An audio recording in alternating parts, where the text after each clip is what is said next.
This is Democracy Now!, democracynow.org, the War and Peace Report. We're breaking with convention, war, peace, and the presidency, on the road in Tampa, Florida, covering the Republican National Convention today, every day, 2 hours of coverage from here in Tampa. Then we move on to Charlotte for the Democratic National Convention. I'm Amy Goodman.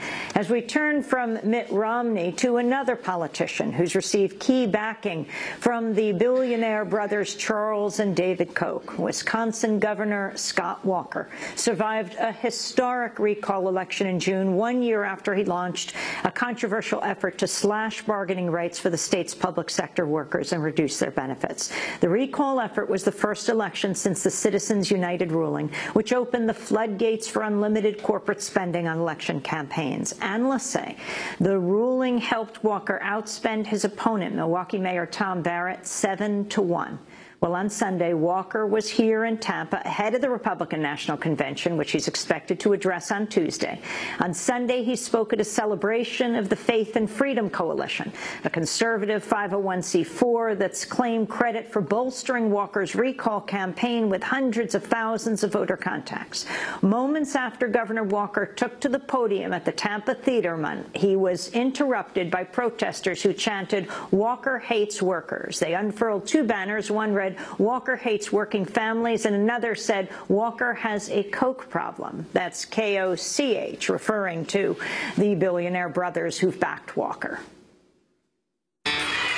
Good afternoon. Little Diddy. Well, I know. God bless you.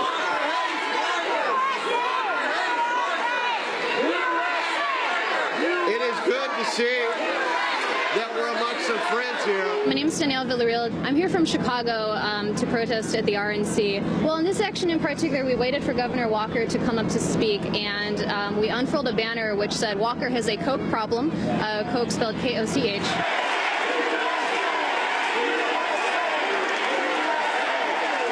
K-O-C-H, as in the infamous Koch brothers.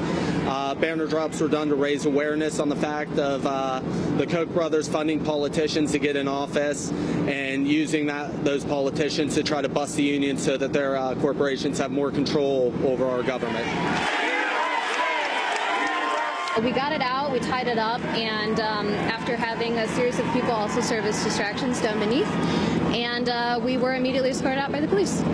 I've seen a lot of towns go under that were manufacturing towns, including ones like Milwaukee, where I did a lot of work trying on the Walker-Barrett campaign recently. And basically, Walker represents this union-busting figure in the United States, which is completely wrong. It's completely wrong to say that unions are somehow like the bane of society, when in fact they are the backbone.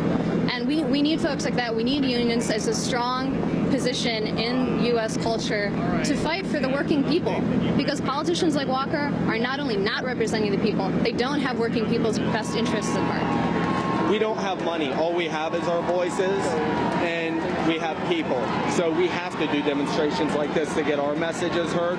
We don't have billions of dollars to pump into advertisements and to pump into campaigns to get candidates elected and to get our message heard. The protesters disrupted his speech on Sunday. Wisconsin Governor Scott Walker's supporters responded with chants of USA, USA, as the protesters were escorted out and temporarily detained by police. Walker began his speech again. Freedom is endowed by our Creator, defined by our Constitution, protected each and every day by the men and women who wear the uniform of this great country.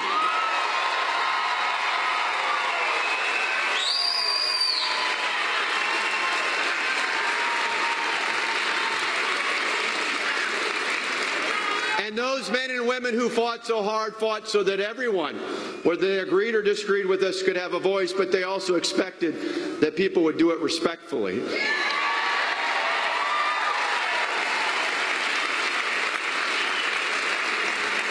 And that's why it's such an honor to be with you here today. You know, I was asked many times, not just since the recall election on June 5th, but many times before, how do you and Tonette and your boys, Matt and Alex, deal with all the grief? You just got a little sample of that a second ago, but we had that for about 18 months.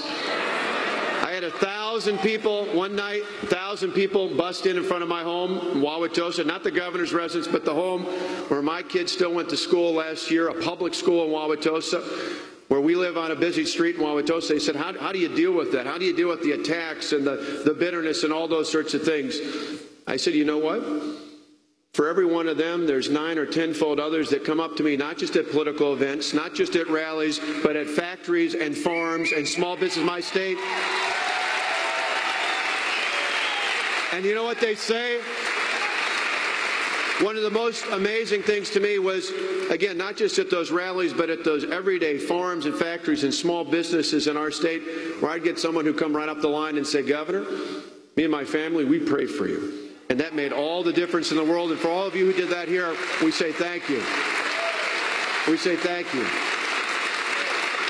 You know, a year and a half ago, when I first took the oath of office on January 3rd of 2011, I raised my hand as the 45th governor of the great state of Wisconsin. And little did I know, but at that point, I had moved the swearing in from the East Wing, where there was a bust of La Follette, and I moved it around the corner. Not because of La Follette, maybe a little bit, but around the corner, and I moved it to the wing next door. And the reason I did was simple. That's where the Constitution of the state of Wisconsin stood, and I invoked a part of our Constitution that's never been altered, never been amended. It's called the Frugality Clause. And I referenced in that document what I believe was the proper role of government, not Republican or Democrat, not conservative or liberal or somewhere in between, but the proper role of government in our lives. And I said simply this: moderation and frugality in government leads to freedom and prosperity for our people.